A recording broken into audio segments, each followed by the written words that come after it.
Comfort. Comfort. I heard him say just a few words to me.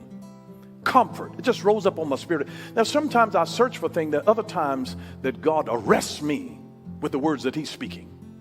And I said, speak, Lord, for your servant hears. And after the word comfort, I heard the word conviction. The church at a time like this needs to take comfort in who God is. We need to take comfort in the stability of God's spirit, of his personality, of the power of his words, of his inability to lie to us. Take comfort that God is with us and that everything is going to be all right. Take comfort that God is saying, I got this. I got this. I've got this. I've got this. Comfort. Fix it. If your daughter doesn't turn out the way you wanted her to turn out, if your son doesn't turn out the way you wanted, if your marriage doesn't turn out the way you wanted to turn out, you lose self-esteem because you feel like it's your fault, because you can't fix it.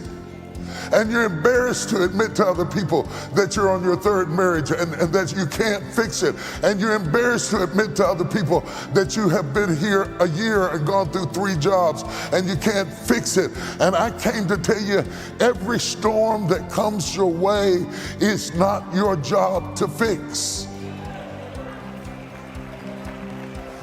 I'm gonna let that sink in a little bit.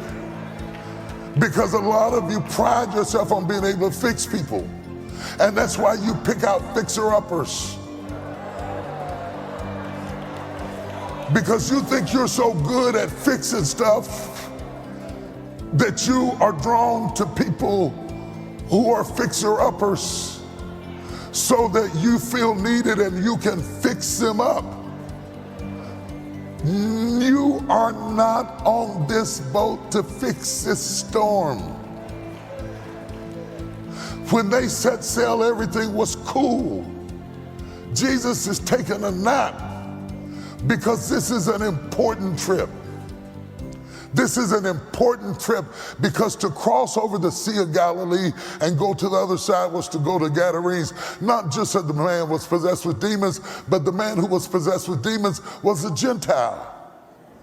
And getting the gospel over to the Gentiles was a very important trip. It was a prophetic trip. Jesus experiencing the Jews on one side and the Gentiles on the other was a prophetic picture of what was going to happen to the early church.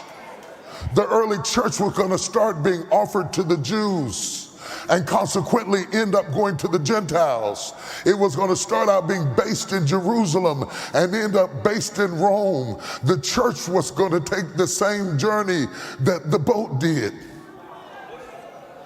The church is the boat. The sea is the world. And here we are trying to navigate the church through the tempest of the world.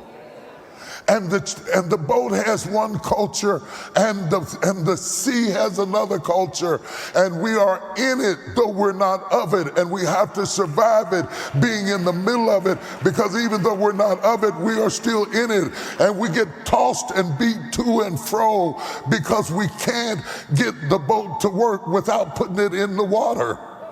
And the church doesn't work without the world. Lives are in bondage because of who left them. But God is faithful to us. He is faithful in all of his ways to us, and we celebrate him just for that. And I want you to understand that you are going to experience storms even when you're right in the center of God's will. Some people think that, when you have a storm, it's because you've sinned, because you've done something wrong and God is sending a storm to punish you. Not necessarily.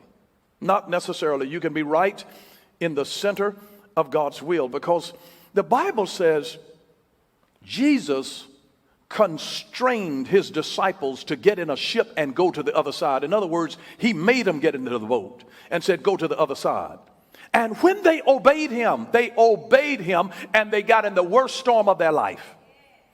And their storm came not because of disobedience, but because of obedience. What do you do?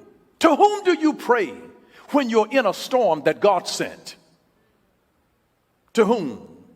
To whom do you pray? I want you to notice the word of the Lord, Matthew chapter 14. Notice what he says here.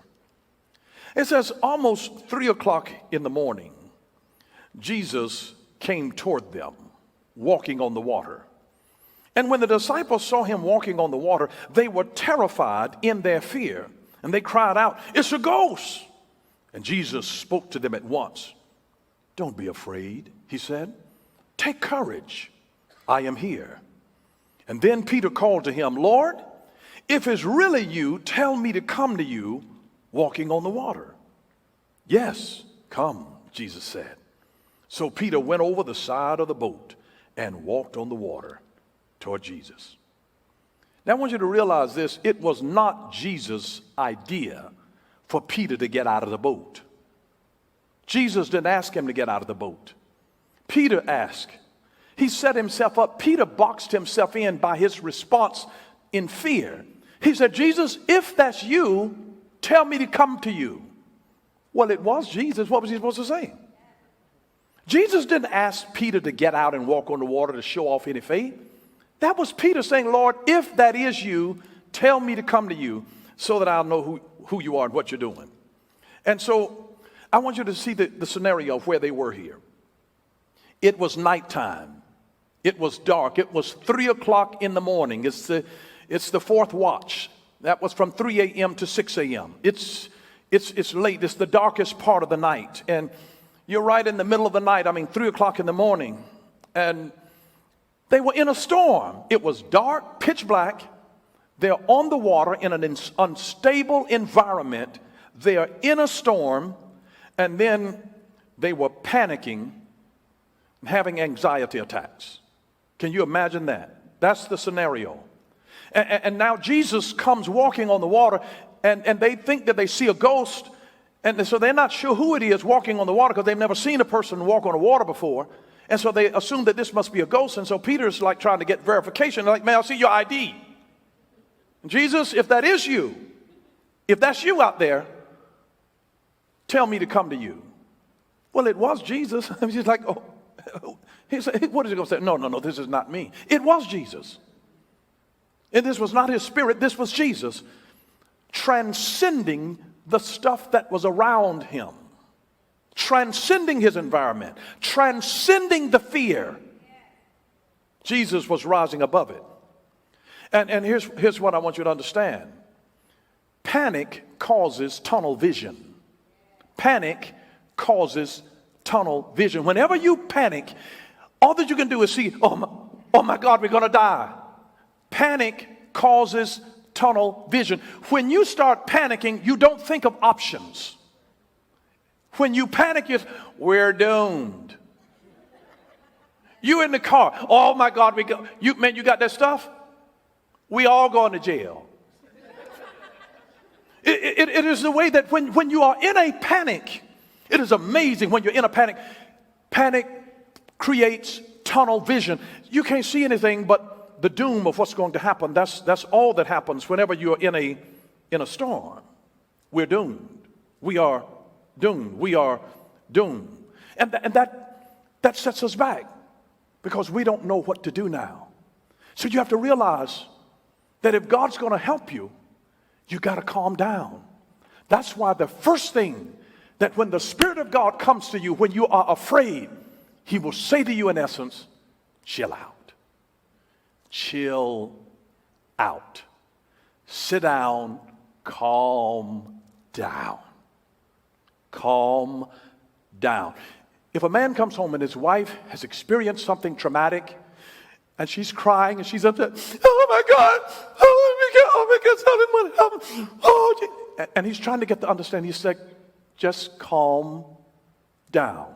Calm down. I'm here right now. Just calm down.